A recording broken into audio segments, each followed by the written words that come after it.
All right, so now we can take that packet that was parked and we can create a layer 2 header for it. So as we saw before, we have a TCP SYN request, and we're still trying to establish a TCP SYN message. If you remember way back to our layer 4 stuff, we haven't even completed layer 4. We have our IP packet built, and then we have our layer 2 packet built with the source MAC address of ours and the destination MAC address of the other machine.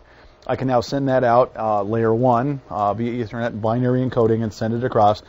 We get to the other side. Now the other side goes through the process and de-encapsulates this packet. So it says, is this message for me? It sees the destination MAC address. It's destined for me. I strip off that header. It sees the destination IP address. It's for me. I can strip off that header. It then leaves me with a TCP SYN request. It's like, okay, TCP needs to respond back because I need to establish a TCP message, a TCP session between these two devices. So I'm going to respond back with the second part of the 3-step handshake with this SYN ACK message to respond back the other way. So I need to rebuild this. So I do a SYN ACK. I then build the layer 3 header. So I have the source and destination IP address. I then build a layer 2 header, which is the source of my MAC address, destination MAC address at the other side. I then can send that message across the wire. We get it back to the other side. Now the other side again strips off and then goes back up and de-encapsulates this back at the other end. So we look at the layer 2 header. Is the destination for us? Yes, it is. We strip off that header. Is the layer 3 is the destination IP address for us? Yes, it is. We can strip off that header. So we get the acknowledgement back in TCP.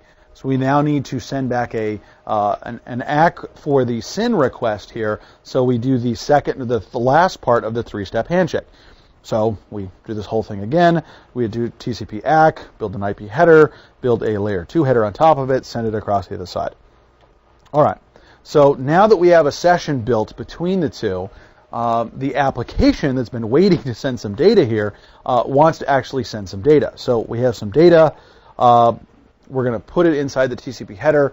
We put our sequence number at 3 now. We build the IP packet, which we already can build. We build the layer 2 Ethernet header, which we can build based on our previous conversations, and we send that across to the other side. Now, I did say that the data here in this case was a HTTP request. So the data in this case will say it's a GET request. I would like to get the home page of the web server that you're actually showing. So on the other side, when it receives this, it goes and takes the HTTP GET request and puts in all the data for the HTTP GET. It then responds back with a TCP message. The sequence number is 3. It's actually acknowledging 4. We're going to send that back to the other side. We built our own layer 3 header, layer 4 header, and send that back in the other direction.